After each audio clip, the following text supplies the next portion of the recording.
And let's go. This is the Back Row Bengals Show, college football playoff edition. I am your host, Josh Miller. This is all brought to you by fansided.com. Go ahead over there. You can read all about blogs, all about any other sport. If you want to read some of my work and read a lot about the Bengals, go to the Stripe Hype spot. You can find all of my blogs, find all of my other people's blogs, and they're all good reads and they're all talented writers. So please go over there. But today, we are not talking about the Cincinnati Bengals. We are talking about the University of Cincinnati Bearcats in the college football playoff. Now, obviously, we are a week away. We still have a week away from our actual game analysis podcast, which will go quite a bit longer than this one will. So we're just going to be kind of breaking down, talking not anecdotally but empirically. Brian, do you know what that means? No, I'm you not don't. sure I know what that means. Okay, it's all right. So basically, we're just going to be talking about the entirety of the season compared to other seasons, et cetera, et cetera. And with me here, always my brother, the guy that has been through UC's thick and thin. His entire tenure at UC was under the Tommy Tuberville era. That's just so sad, but he's here and he's joining us live. Brian, how are we doing? Well, at least I'm not like Tom in Tuberville. I don't have a golf game set up for 3:30 and got to get out of here early. I got something else going on this afternoon, so will be a quick show, but it is not to get my 3:30 tea time out of the way like Tommy Tuberville did for so many years. That is an actual fact. Tommy Tuberville did indeed do that. He closed out a game early and did not take timeouts because he had his tea time set up after that. So let's talk about that. So again, kind of this show, I want to talk about University of Cincinnati football as kind of a history and of recent history as well. And I want to talk. So before we get to the high points, let's start low and then we'll go up after that. We were talking about last night at the UC basketball game. What Mhm. were some of the biggest low points in this program's history, or especially over the recent history?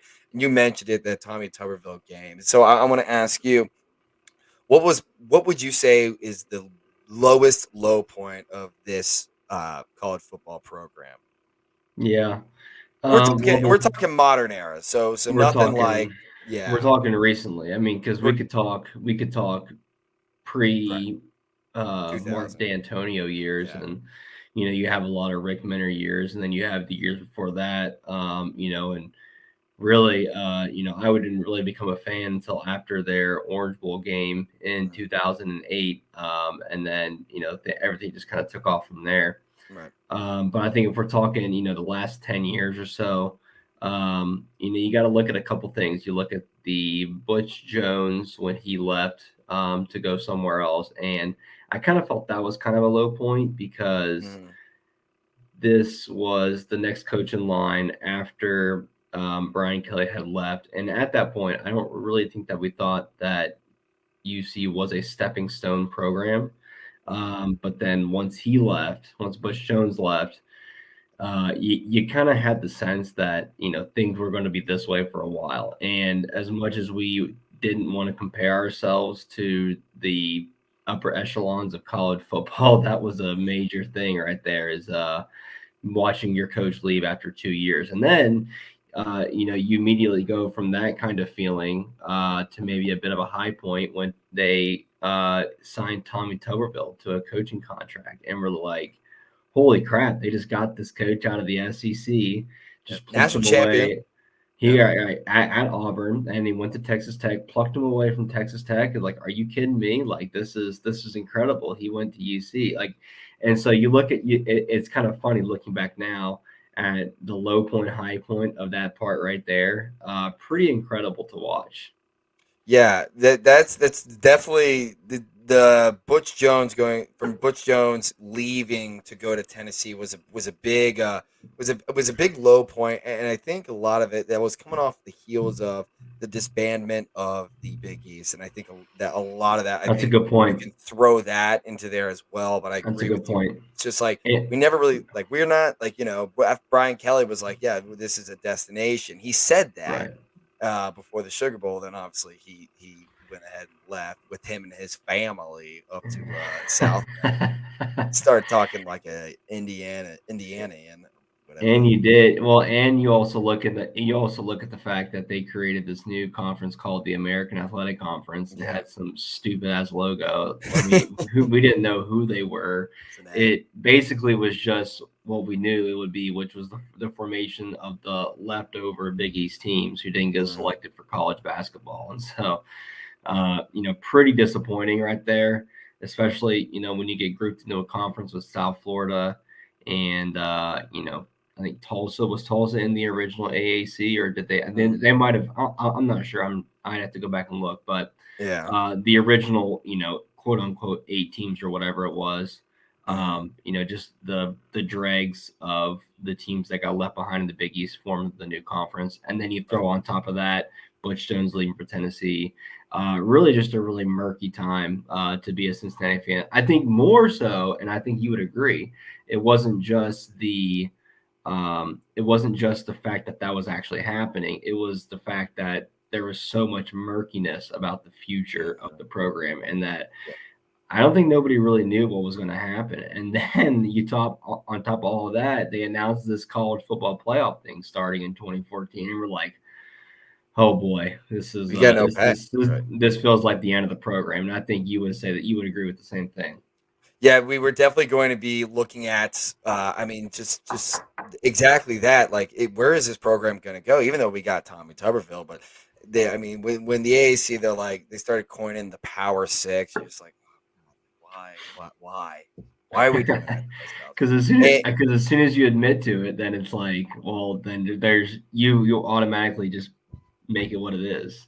right. Yeah, exactly. So it's just it's so crazy to see where we obviously have come from. So I mean that was a giant low point. I would say the low point in terms of like a game, maybe I would say losing to Yeah, South Florida by like 70 yeah, had to be up there. yeah, I would say getting whooped by San Diego State in a bowl game where we weren't even relevant was a yeah, big low point. I mean, yeah, and the list goes on and on, but yeah. I would I mean, the at home BYU game where it was the go to hell, get a job game, which is still It's tough honestly, games, man. that's a moment in UC football history that a lot of us kind of like are trying to throw away, but like that was a big Yeah. moment.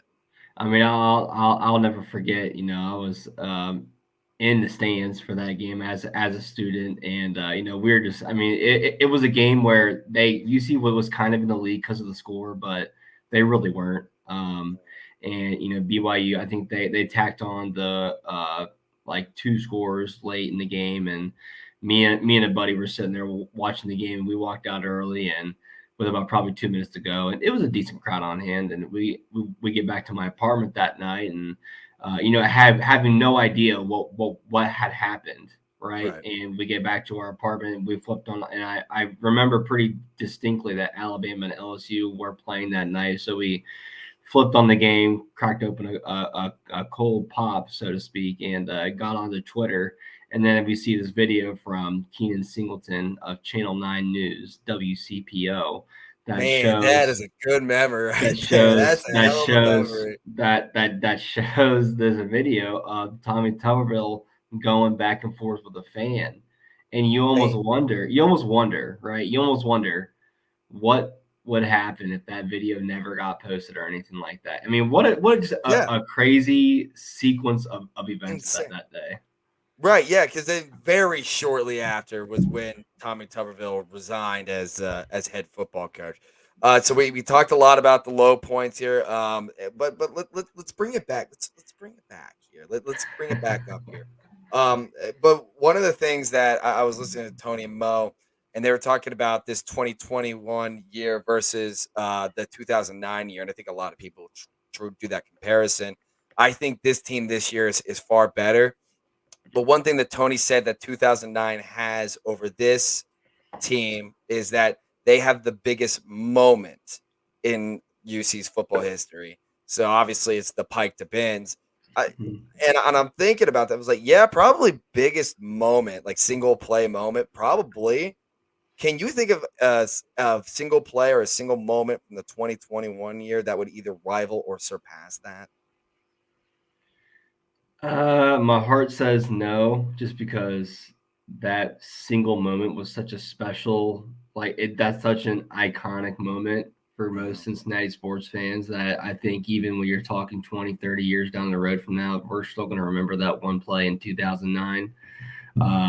I want to say that them beating Notre Dame at Notre Dame was a big one, Mhm. especially how it contributed to them being in the college football playoff. But in terms of actual moments that single-handedly took over that moment, I can't think of one. I mean, do you have one in particular that you're thinking about here? Well, then you could also throw in the field rusher when we won the American Athletic Conference championship. We can throw that in there. You can always point to I would say in a single play moment. I would say when Desmond Ritter with the last touchdown against Notre Dame. That was with like 5 minutes left. Yeah, Notre Dame just pulled it to within four, and then yeah. and then they just drove right down the field and scored. But a single moment that defines UC football, I don't know if this year Yeah. provided one like that one. So I would say so. I would say the You other thing too about that game back in 2009 is that it was so special in the fact that it was Pittsburgh, and Yeah, you that know throw that in the there. Yes. Cincinnati Pittsburgh rivalry was really starting to heat up with Hmm. the Bengals and the Steelers and the Reds and the Pirates, and then now you have UC football and And Pitt Pitt, football really running up against each other, and you look at the fact that those teams were both highly ranked, and we knew that if UC had ended up winning, and you had Texas, Nebraska, Oklahoma, or I'm sorry, or yeah, you're yeah, right, Nebraska, Nebraska, yeah. If one of those teams ended up losing, that UC would end up making it to the national championship that year, and so The Phantom second. the Phantom second, And then very if right, the Phantom second happens, then Brian Kelly might stay for the national championship. It is a whole yeah, there's a whole butterfly effect that you can go into to now. So you brought up the Notre Dame game. Do you think that is the biggest win in University of Cincinnati football history? yes, without a Yeah, doubt. That's without a doubt. Yeah, you look at that win and where it was in terms of uh, how it impacted their postseason chances. Without a doubt, that is their biggest win in program history. Um, would you agree? Would you say the same thing? yeah, I would say so. I would say obviously winning the American Athletic Conference championship is always great. Walking into Notre Dame, I think beating them by double digits and covering the number and never really giving up they never gave up the lead ever. I think that definitely yeah, I would say so. I would have to look back. I would say that's probably the biggest win. I think going into Pittsburgh and winning, I think the moment I agree, the moment it was the Yeah. biggest, but I think looking back now, that's got to be the biggest. If we So couldn't pick, if we couldn't pick the Notre Dame game, and we had to pick a different game yeah, from yeah. this, yeah, we'll go from this season, and it can't be the AAC championship game. It can't be Oh, Notre Dame. it has to be this season. Yeah, I would say that first deep play touchdown against SMU was really, that was really cool. big. That I was think cool. that I think that might be the moment. You can't if you can't throw in the American League Cup championship. But I would say also on top of that, the Tulsa goal line stand, as bad as Yeah, that setup yeah. was, but in order to God, have college football playoff and find a way to win and all that, yeah, that's a big moment. I would say. What would you yeah. pick? I like the Tulsa goal line, but I'll give another one. It was the and it just slipped out of my mind. So give me 1 second. I'm sorry, The kickoff but return versus Indiana could also that be was up what I there. I was would thinking say. of. Yeah. Okay, the comeback in at Indiana, I would say Mhm. it was probably up there for me, just because of the fact that it really felt like the it was starting to slip a little bit out of UC's grasp, and then they get the personal foul on the linebacker. He gets ejected, and then UC Yep. seemingly drives right down the field, scores, and then all of a sudden it feels like okay, UC's finally got their footing. And if they don't win that game, they probably don't win Notre Dame, and who knows what the hell happens from there. So, Right. I think in terms of the momentum for the season, man, that was Mhm. huge. And Yeah. I would say for me, as cool as Notre Dame was, the second best moment, even though Indiana wasn't that great, And they weren't. We knew that, but they were a preseason ranking, so you At got to that give at that something for time, they were something. good. At that You got time, to they give were them good. something. Yeah. Yeah. So I would say that was probably outside of the AAC championship and Notre Dame was probably the biggest moment for me. Okay, yeah, absolutely, like that. That's about right, honestly. Yeah. Do you think that? I mean, obviously now, if they go and they win, not if, when they win, this next game in the Cotton Bowl, and then when they win the national championship, those will probably be much much bigger. Yes. But anyway, so let's go. Let's go. I want to jump to another topic here. We're just kind of going all over the place. I mean, it's I my like show. it. I I'll like do it. whatever the hell I I want with like it. it. So Cotton Bowl, the drip has come out. We are rocking the black helmets, white jerseys, black pants. Yes. Brian, your reaction? Yeah, yeah. I love this combination. The combination that I probably hated the most was the black pants, the white jerseys with the red helmets. They just give You me don't bad like that? memories.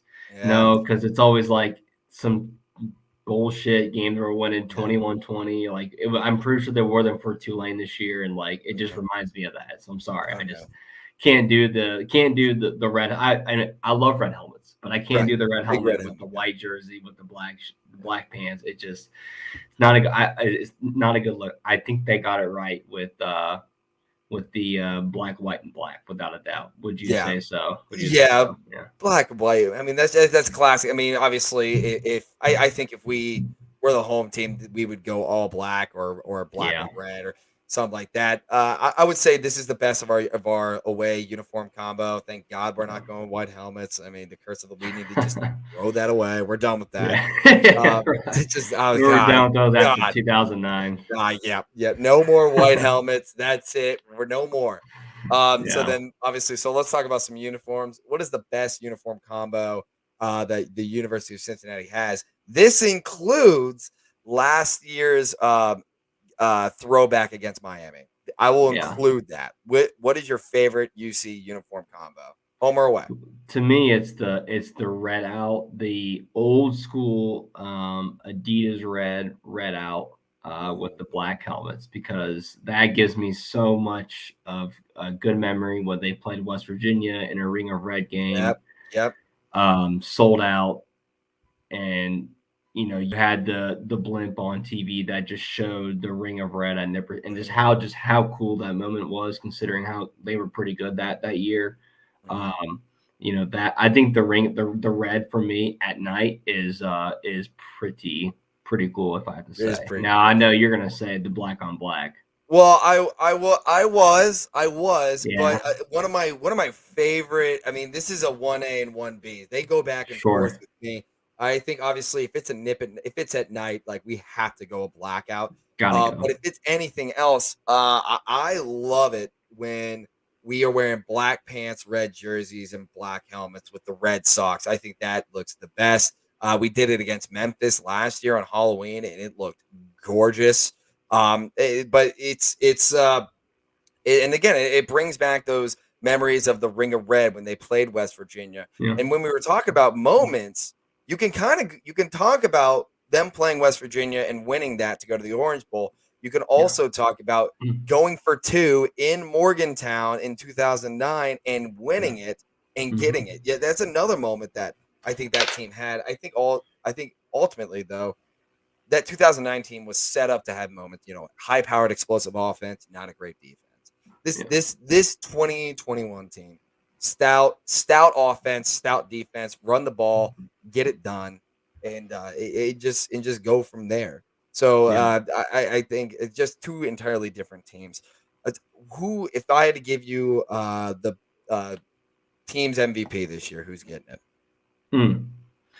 Team's MVP, boy, it's a tough one because you could really dish it out a number of ways. Yes, you can. We'll go Boy. offense first, and then we'll go defense. So let's go offense first.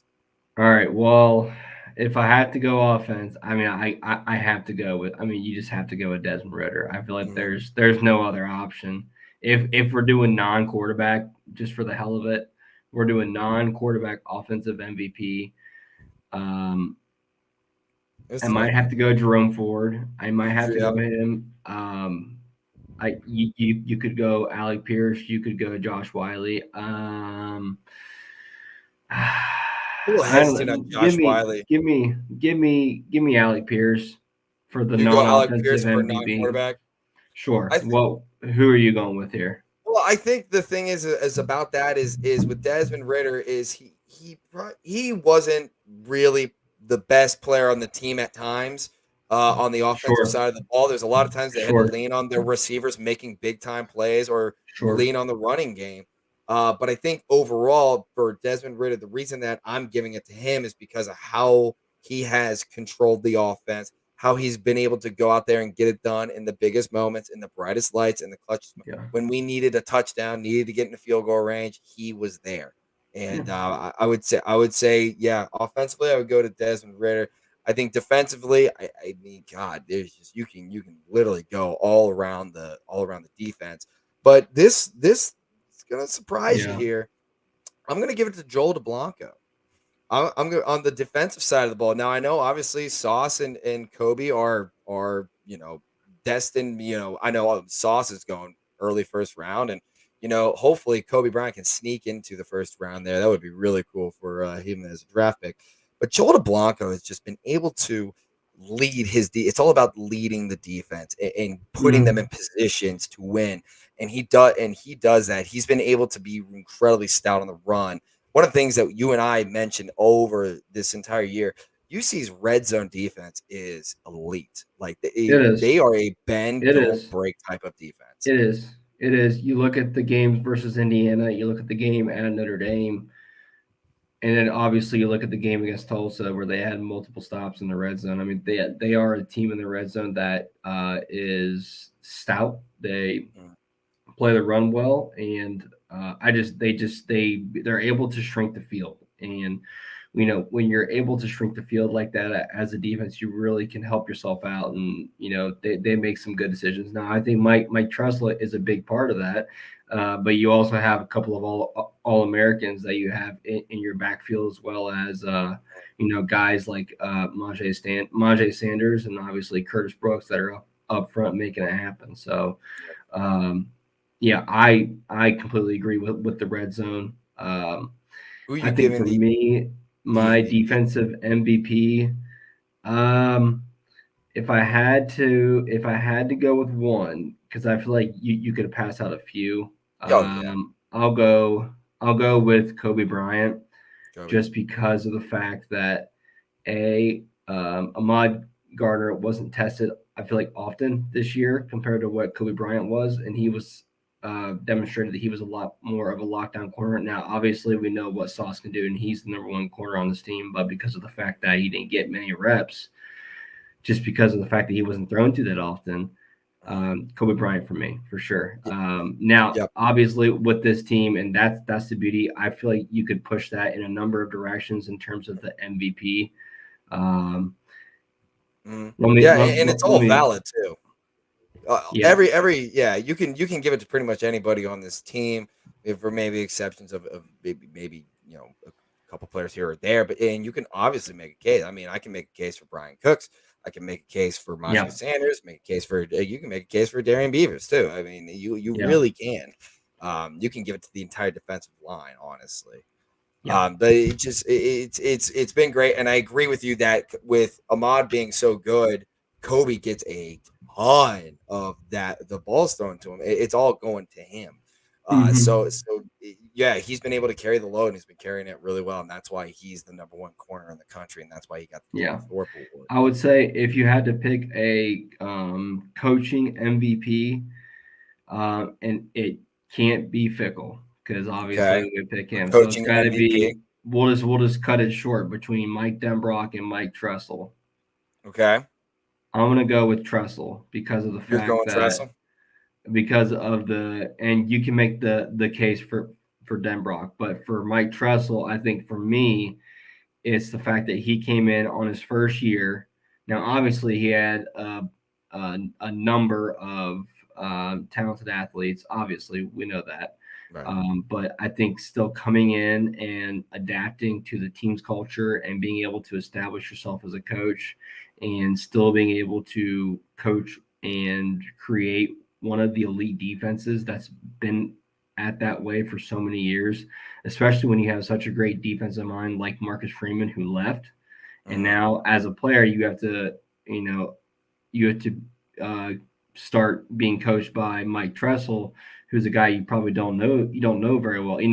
That's a Yeah. whole Right. process that you have to go It's a through, and buy-in. in order, right, correct, It's a buy-in. it's a buy-in from the culture aspect and all that. So being able to do that, for me, I think Mike Tressel 100% deserves the coaching MVP considering the season that the defense has had. Now you Yeah. make the case for Mike Denbrock. Yeah, I can make the case for Mike Denbrock here, and Mike Tressel has done a phenomenal job. This is the reason why we are in the college football playoff, is because a large part, probably majority of part, is because of our defense, because their defense is that good. Yeah. But I'm going to make the case for Mike Denbrock here with Tressel. He he has one thing that Denbrock does not have, and that's Fickle's big influence on the defense. Because Fickle's a defensive guy. He's always been a defensive guy. He's been a D coordinator for the longest time in Ohio State. I think a lot of it. That's why this defense has transitioned so well from last year to this year, even though they're losing a coordinator. Fickle's still there. It's still Fickle's defense. It's his defense. And, I Right. mean, Tressel calls the plays, and Tressel does a good job of doing that. But Fickle does have a final say in pretty much all Fair. of the defensive Fair. plays. And what Mike Denbrock, we talked about this a lot. If this team was going to go far in any way, he was going to have to step up, and he has. They are averaging, I believe, 42 points a game. They've had some Mm. games where the offense has gone stale, but for the most part, they've been able to drive and get points when it is needed. Mm. I go back to the Notre Dame game.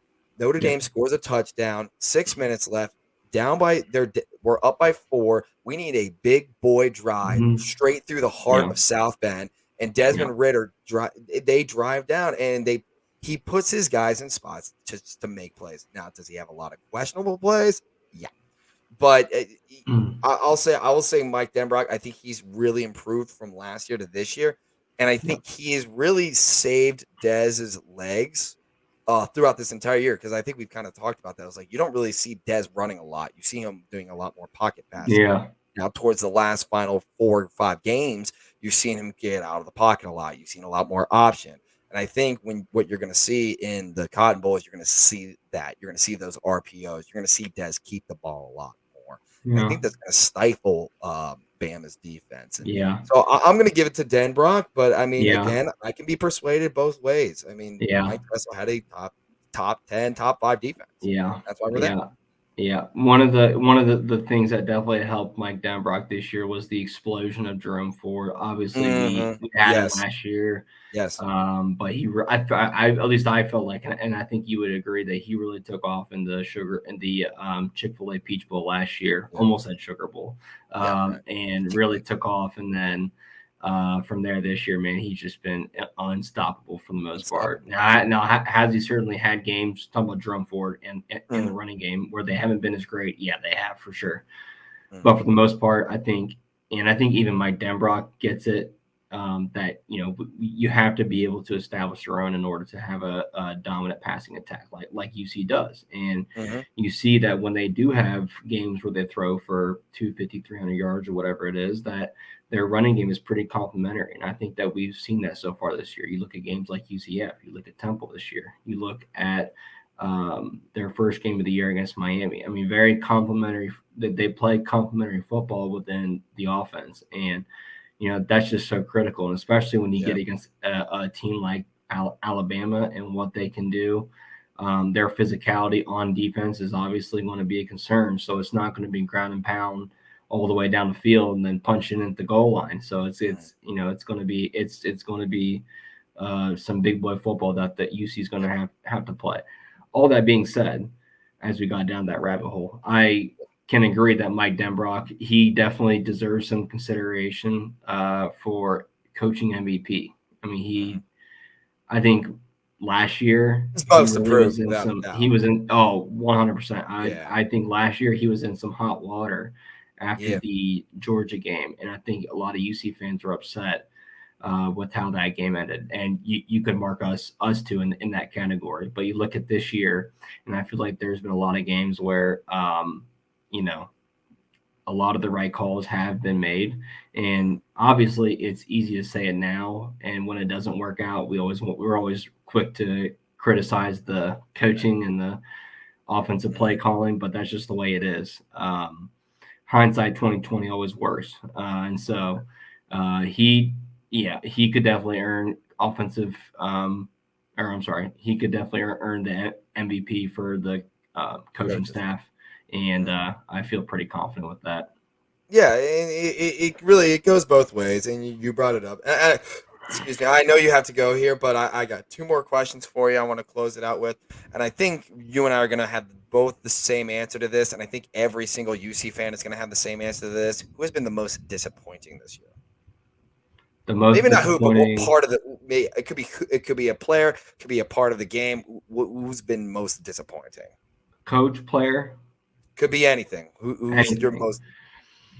I have Most my answer. disappointing. Okay, well, I think I know what your answer is going to be, so I'm going to try and pick a different answer. So Okay. give me a minute because I'm trying to think of trying to go through the list of All right. possibilities that it could be, Okay, all right, all and right, all right. You think about it then. I'm going to talk yeah, about what disappointed me the most, go and I ahead. think again every single Cincinnati fan could say this: the kicking game has been Yeah, absolutely go ahead. atrocious. Yeah, If we both agree on it, then I mean it is true. It has been very disappointing. It's something that I mean it's just a drive killer, and we have to game plan around that. That's another thing that was yeah, setting us back, and I think honestly you look at this game and you think if UC is going to be in it, it's going to be down to the wire. And if we got to make a yeah. big kick, I do not trust us to make a big No, kick. God no. I don't trust. I honestly I trust Bama's offense against our defense more than I trust our offense having to drive down and then our special teams having to try to kick the game winning field goal. I don't see it. They've obviously they can't make anything. I mean, in Houston, they missed chip shots in the AAC championship game. Now the rest of our team stepped up, but what if they don't? And what if we needed to Yeah, rely on a kick? And then we're yeah, screwed. Then that's it. And then we're playing in the freaking Birmingham Bowl, and we're right. thinking, wow, what a lost season this has been. Yeah. For me, the most disappointing, I'll go with the boneheaded penalties that we've had over the course of the Yeah, season, and yeah, there's certainly been yeah. quite a few, just really just non fickle stuff. You know, just Mm-hmm. like from a guy that preaches culture, that preaches, Discipline. playing the game the right way and doing Mm-hmm. things the right way and coming to work, lunch pail, ready to go. Like they just had some boneheaded shit that happened Mm-hmm. this season, and um, you make one or two of those mistakes against Alabama A&M, they're probably not going to hurt you. But you No. make those mistakes against the Crimson Tide, probably going to hurt you. So Yeah. um, Mm-hmm. for me, man, they got to button that crap up. Like last year in the Peach Bowl, prime example, James Hudson doing Yeah. some boneheaded mistake. I mean, Yeah. and I mean it's obviously easy to say. The bullets aren't flying where we are, so we don't really have to say. Mm, But dude, man, you gotta keep yeah. that stuff buttoned down because eventually that's gonna hurt you. It didn't hurt you against Tulsa or Tulane Mm. or whoever, but it will hurt you against Alabama. Yeah, those. I mean, you just can't have pre-snap penalties can't happen. You're both sides of the ball. Both sides of the ball have shown that they are not immune to pre-snap penalties, and that is going to kill you. They're drive killers. They are, Yeah, and they've had. I mean, a big, you get a big sack or you get an interception that's brought back by a defensive holding, or it's brought back by an offsides, or because we're jumping too early. So yeah, we got right. to be careful with this snap count. All right, I'm gonna hit you with one more last question. I have my answer. I think I have two that could go Yeah. either way. Who has been the biggest surprise for you this year in terms of good? Like who's been the biggest surprise? I have my answer. I have two that are possibly I would say A and B. Who's been the biggest surprise for you? Biggest surprise this year for me is the.